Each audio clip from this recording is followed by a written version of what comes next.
You are standing in the Scottish Highlands in June 2023, watching a cage door open.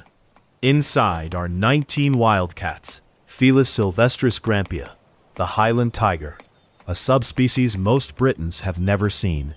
These cats weigh 4 to 8 kilograms, stockier and fiercer than any barn cat.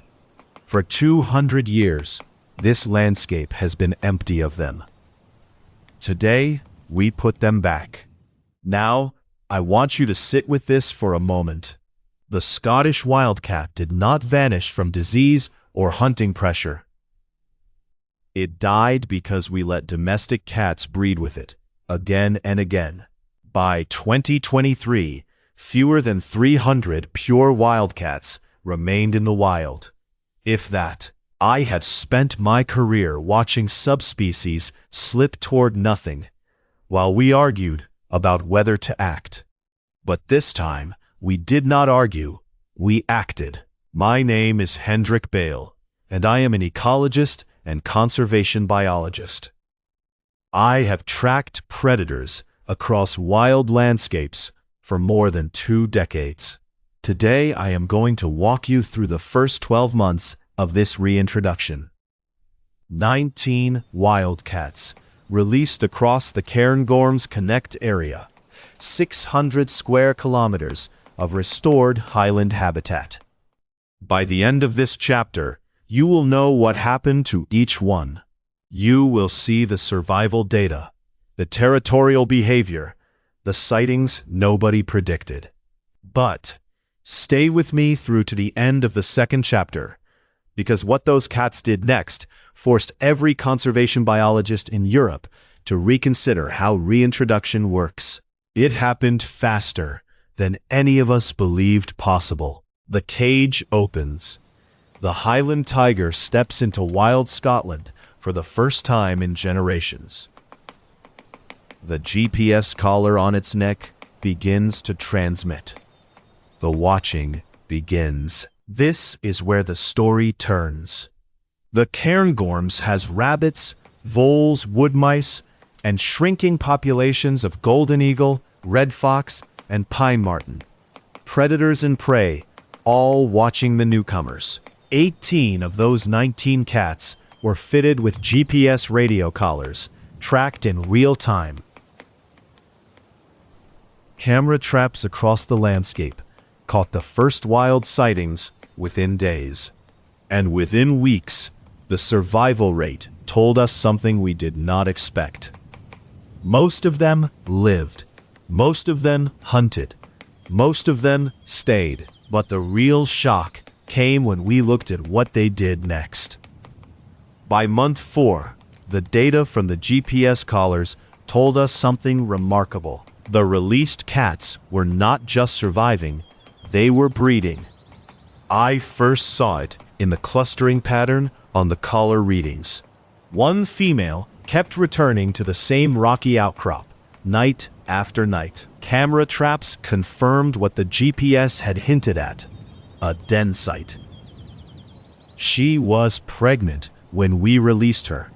Now she had moved into the rocks. In June, nearly 8 months after release, the first kittens emerged from the den. I watched the footage myself.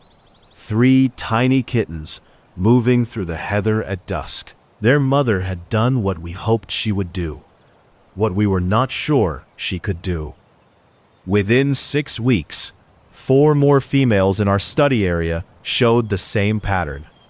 Same clustering signature. Same timing. Same outcome. We had gone from 19 released cats to nearly 40 in under a year. That is not just survival. That is exponential growth. Now, I need to explain why this shocked every researcher in the room. The data from mainland Europe showed us what to expect, roughly speaking. In the Harz Mountains, the first generation took 2 to 3 years to establish. Here, our cats did it in under 12 months. The females were younger at release than we had anticipated. Sub-adult animals. Their bodies were ready, before their territories were settled. And the prey? The roe deer were abundant. The hunting was easy. Everything aligned. The landscape, the food, the genetics, the timing. By month 18, I had footage of third-generation kittens still nursing. A true breeding population, self-sustaining, within the window where the model said impossible.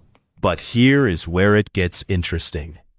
We had 40 new mouths, and they were all hunting the same 600 square kilometers. The forest was no longer an empty stage waiting for predators. The cats were reshaping everything below them. Within weeks, we would begin to see the cascade. The deer populations shifted. The smaller predators noticed. The whole hierarchy moved. That shift is what most rewilding projects miss entirely. You release the animal. You celebrate survival. You miss the landscape rewriting itself. And that is precisely what happened next. With the population climbing to 40 animals in just 18 months, something shifted in the forest that nobody had fully predicted. I need you to understand what a field vole is, because everything that happens next flows from this single animal. The field vole weighs 3 ounces. It eats grass. It tunnels constantly beneath the leaf litter. Here is why that matters.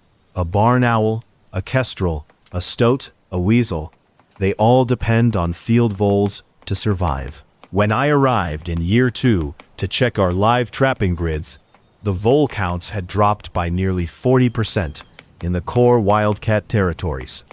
The wildcats were hunting them hard.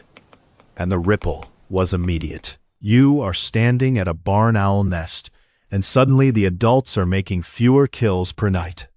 The voles are scarcer. The owls have to range wider. They waste energy. Chick survival drops. This is what ecologists call a trophic cascade. One predator reshapes the whole food web beneath it. But here is where it gets interesting. The stoats and weasels began to vanish from wildcat territories entirely. I watched camera trap footage of a wildcat snarling at a stoat over a half-eaten mouse. The stoat retreated. Wildcats are 4 to 5 times heavier than a weasel. When both hunt the same shrews, the cat wins every encounter. By month 20, our grid data showed stoat activity had compressed into the woodland edges, away from wildcat core zones. The field vole population collapse meant less food for everyone. The weasels were starved out and pushed out simultaneously. Now, the red foxes. This is the other story. Foxes and wildcats are not friends. Foxes are larger, but wildcats are faster, more agile in dense scrub, and far more willing to fight. GPS collar data showed the two species actively avoiding each other's peak activity hours. Wildcats hunted at dawn and dusk. Foxes shifted heavier toward night. It was behavioral partitioning happening in real time, written in movement data across the landscape. The landscape itself was beginning to reshape. With rabbits under pressure from wildcat predation, ground layer vegetation started to regenerate. Nettles, brambles, low herbs the rabbits had kept clipped for years suddenly grew tall. I could see it. 40 animals, 2 years in the wild, the entire forest beginning to remember how to grow. But here is what the data posed as a question I could not yet answer. Was this stability real, or was it the calm before something larger shifted? Now, here is where we reach the thing I promised you at the start. The ecosystem had shifted. The food web was reset. But the number that stopped everyone, that rewrote rewilding, was this: breeding. Within 18 months, those 19 cats had become 40. 40. Not in a decade, not in 5 years, in a year and a half. You are reading the datasheet yourself now, running your finger down the column. 4 new breeding females. Kittens from kittens. 3rd generation. My colleagues in Germany had waited 12 years for their Eiffel population to double. We did it in months. The speed changed everything. It proved the cat was not fragile. It proved the cat was hungry. And here is what most people missed. Abundance of roe deer. One trigger. The cats exploded because prey was waiting. That single detail, prey first, then predators, is now written into every rewilding proposal across Europe. Look at what we have walked through together. First, release and survival. The cat adapts. It finds territory. It hunts. Second, breeding faster than the model said. The population doubles. Wild kittens are born. The cat owns the land. Third, the cascade.